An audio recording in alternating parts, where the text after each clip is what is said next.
Alright, I've got another master level endgame PvE build here for you guys. This time I'm on Hunter, and this is my CALIBAN Synthos build that I brought into Master Cataclysm. If you caught the video I put up yesterday, the Root of Nightmares is the featured raid this week, right? So it means that all the challenges are available.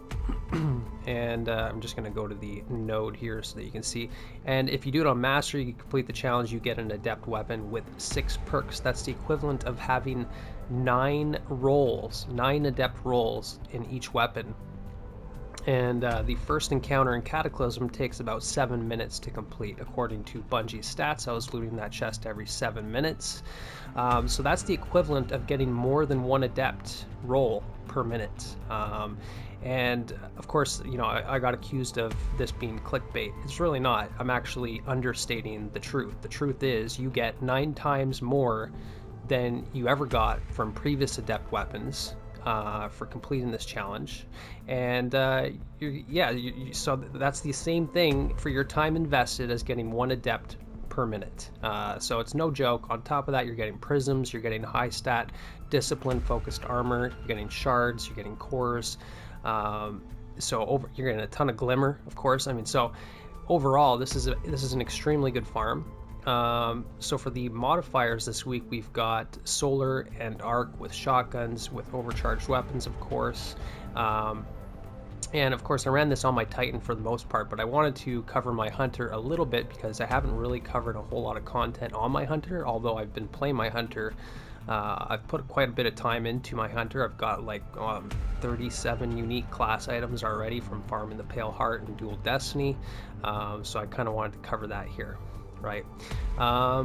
So I tweaked this a bit from my Pale Heart build, because obviously in the Pale Heart you can get away with a lot of different, various builds that are, not necessarily end game, right? So you're going to want to tweak some stuff to take it into master level content. You'll see the unedited gameplay at the end here for like 5 or 7 minutes. So if you want to fast forward, just check the timestamps and you can see the gameplay.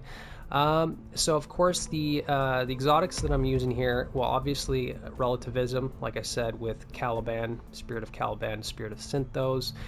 So this works really nicely with Threaded Spike because Syntheseps conflicts with Combination Blow, right? You're going to want Liars, Spirit of the Liar, or just Liar's Handshake if you're going to run Combination Blow, because they are basically similar type damage buffs, and they don't stack with each other, they just kind of conflict, right? But Synthos works with Threaded Spike, and Threaded Spike has been buffed over the seasons, and now it's in a pretty good state, right?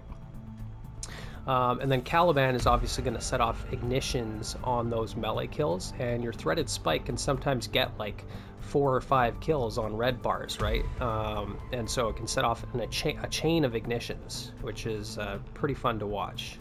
On top of that, you can get your Threaded Spike back very fast just by catching it, or even better, just have very high mobility and Gambler's Dodge, and you'll be able to refund your Threaded Spike without having to worry about catching it, and you can just kind of maintain your gameplay loop, shooting your weapons, killing stuff, without having to worry about when your Threaded Spike is going to make its way back to you, right? Because sometimes that could be a bit of an awkward gameplay. You might find yourself pausing just so you can catch it, right?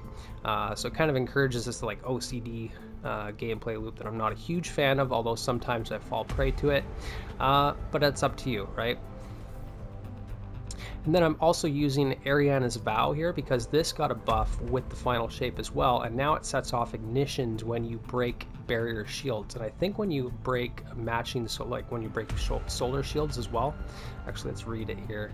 Ignite, right? So this weapon fires shield piercing ammunition and comes with a scope, strong against barrier champions, breaking a match shield or piercing champion's barrier.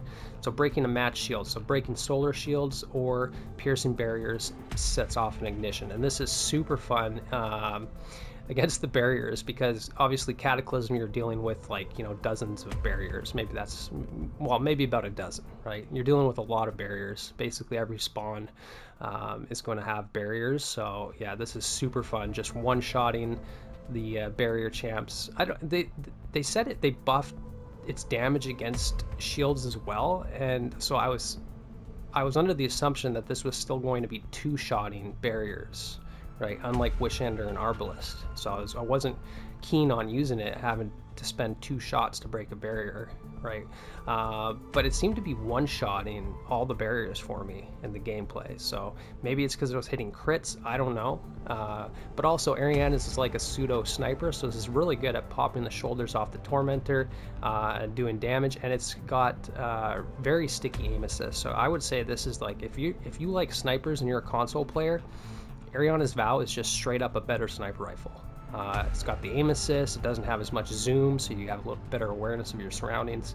And now with the ignitions, it's super fun. So basically this is an ignition build.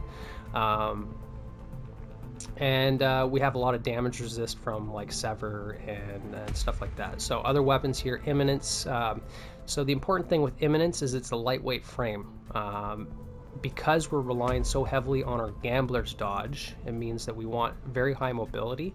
You get, I thought it used to give you 50 mobility, lightweight frames, but it only gives you 20, and I actually tested this before I made the video, just so I would be sure and try not to spread any misinformation accidentally, right? So you can see here I've got my mobility up to 80, but because I'm using Imminence, it's actually 100 mobility, right? I do have to have Imminence out. It has to be in my hand to get that 100 mobility. But that's very useful. It means I'm basically going to get a 22-second cooldown on my Gambler's Dodge instead of the base 38 seconds, right? And then for my other weapon, I'm using fixed odds, right? So this is just mainly, I'm using Solar Special and Solar Heavy, so that way I can double dip into my scavenger mods and my holster, right? I mean, Eriana's Vow has auto loading anyways, I think with the Catalyst, or yeah, the Catalyst gives it basically auto loading holster, right? So you don't need Solar Holster for that. But for a machine gun, if I'm not using Gambler's Dodge and there's no reload perk, and I'm not including Field Prep as a reload perk because you still have to reload, even though it's a faster reload if you're crouched. I just like not having to reload ever on a machine gun, so Solar Holster is pretty useful there, but obviously I can double dip into scavenger mods as well just to give Eriana's and fixed odds more ammo. Both of these weapons are setting off ignitions, playing into Facet of Ruin, right? So for increased ignition sizes, and Solar Fulmination from the seasonal artifact. Right. Okay, so for the aspects and fragments here, I'm running Silk Strike, right? So mainly I'm focused on Strand and Solar here because we're using Threaded Spike, we're using Gunpowder Gamble, we're using Swarm Grenade, right? And I'm using Facet of Purpose. So I wanted to use a super that is going to give me something useful out of those orb pickups, right? And of course you could use Golden Gun, so that way you can get restoration when you pick up an orb of power, but I'm already using recuperation on my boots, right? That's just 1 energy, right? It's a much better value for your build investment for healing as opposed to getting restoration from equipping a solar super, I would say. However, getting Woven Mail from Silk Strike, right? Strand Super gives you Woven Mail on those orb pickups. I mean, that's what, 45% damage resistance. I mean, so that's really good, especially when we're playing up close, so that we can get our Gunpowder Gamble, or so that we can get our our Gambler's Dodge, right? So we can refund our Threaded Spike. We have to get close to enemies to do that. So it's useful to have Woven Mail when we're up in the thick of things, right? Gunpowder Gamble, this is just to double dip into Facet of Ruin and ignitions with Eriana's Vow, and Fixed Odd with Incandescent, and Scorch from Swarm Grenade. That's our light form of damage, and this is an ignition build, so we might as well make as many ignitions as we can. And Gunpowder Gambler is amazing on Prismatic Hunter because you build up that charge so fast that you don't need discipline, right? So if you take a look at my stats here, I only have 100 resilience, that's it. I don't care about discipline, I don't care about strength, right? This is unique to Hunter for this build specifically, because you could have zero discipline and you can still have a Gunpowder Gamble like every few seconds. I mean, it's ridiculous, and the thing is way better than a normal grenade anyway, right? It sets off in a massive ignition. And it's irrelevant to your discipline stat. And then same goes for strength, because even though I'm, this is Synthos and I'm relying on threaded spike, I just need to dodge near an enemy or catch my threaded spike, and I've basically got it refunded, right? So it means I don't even need a strength stat. So all I need is mobility and resilience. Yeah, and then so I'm using Stylish Executioner here. Originally, I had this build like full strand, full solar, so I had threaded Spectre here, but this recently got nerfed, and now I don't know if it did this before.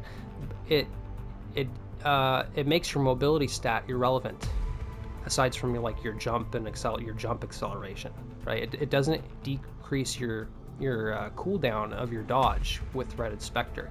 It keeps it. I tested this. If you have 100 mobility, you still have a 38 second cooldown with threaded Spectre, right? So it feels pretty bad when you can get a 22 second cooldown from having 100 mobility, right? 80 plus 20 from my imminence. That feels a lot better to get those threaded spikes. Refund, it's basically there whenever you need it, but having it be almost twice as long because of threaded Spectre, not really good. And threaded Spectre doesn't provide you a whole lot. Like it doesn't produce the threadlings anymore. Like I think you have to shoot it to make it work. And it's slightly evasive, right? It kind of puts out that decoy for the enemies to be distracted for a brief moment. But Stylish Executioner is just going to play way better into survivability now.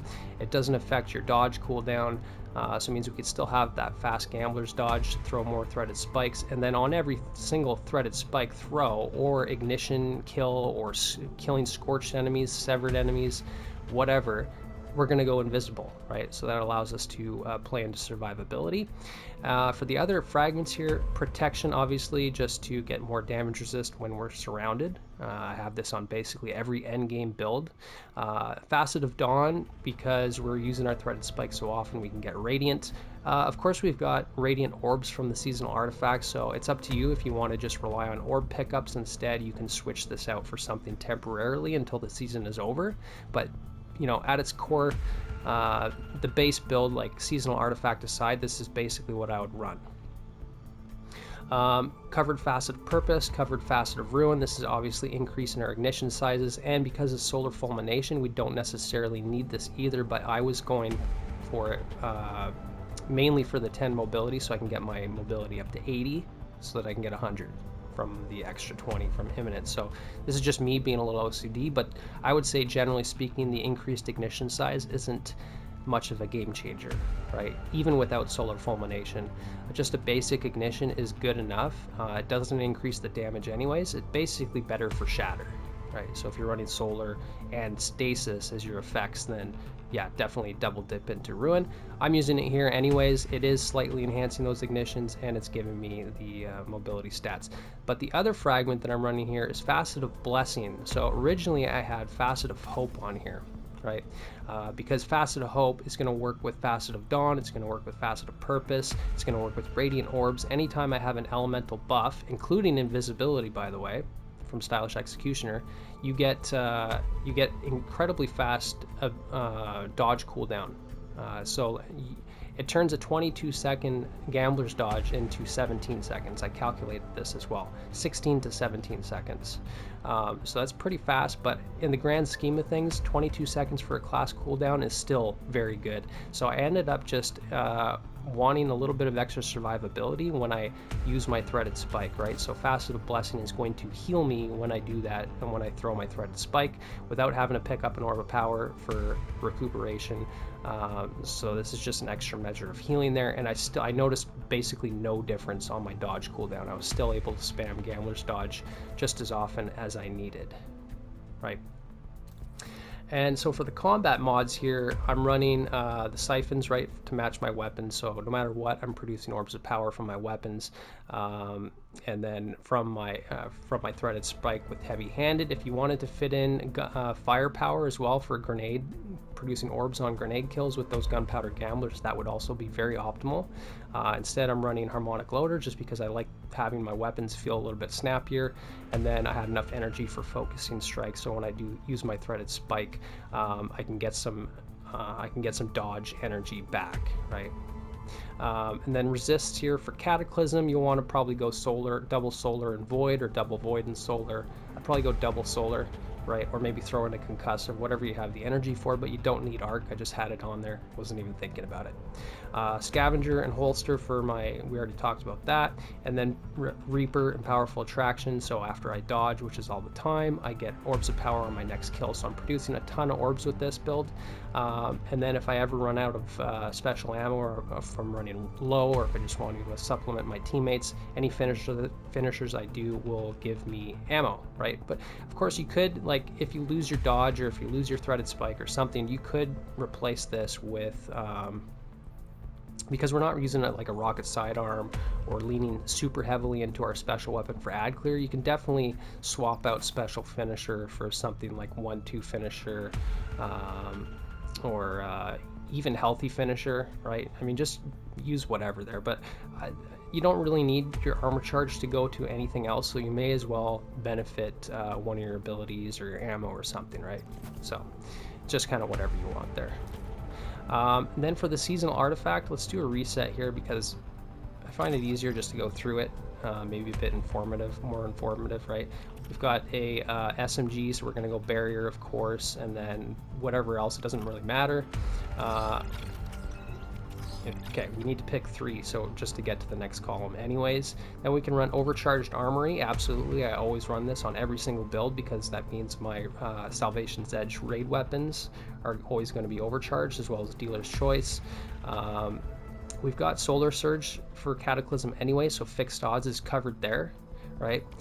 So it really doesn't matter what we pick here, as long as we've got 2 choices so that we can get to our next column. Threaded blast for producing a lot of tangles, so we're obviously going to use that. And then elemental siphon, so that when we do get kills with our strand weapons, we produce tangles a little bit more consistently, right? Then we can use solar fulmination. Obviously this is a no-brainer. Radiant orbs as well. So that way we can be radiant more often and help with our next choice here. We can use counter energy, right? Because we are going to be stunning a lot of barrier champs, so we may as well do that. And then shield crush and transference. Basically, just the basic seasonal artifacts that we've had since day 1 of Echoes. So that when we're radiant, we're going to get more grenade energy, and we're going to do increased grenade damage. I think this probably stacks with gunpowder gamble, but I'm not sure. And then transference, or our transcendence, is just better overall, right? One other thing I wanted to bring up there was with my choice of grenade, right? So a lot of people would probably think, well, you want to use grapple grenade. I like swarm grenade here because it's basically like the gunpowder gamble grenade, right? So when you need to rely on like your grapple grenade, for example, if you get in this gameplay loop where you're like, oh yeah, I got a grapple grenade, no problem, I can get out of this situation. Well, you might not realize that your gunpowder gamble is already charged and replaced your grapple, right? So when you go to grapple out of a situation, you end up throwing a gunpowder gamble instead, and then you could accidentally kill yourself, right? So this way, it's just, no matter which grenade I'm throwing, a swarm grenade or a gunpowder gamble, they basically have the exact same velocity, they have the same effect, they scorch enemies. It doesn't really matter, it's just more of a mindless way to play into the grenade without, having this conflicting gameplay objective with a grapple grenade or something else, right? So that's it. So I'll go into the gameplay next. Hope you enjoyed this video. See you in the next one. Take care.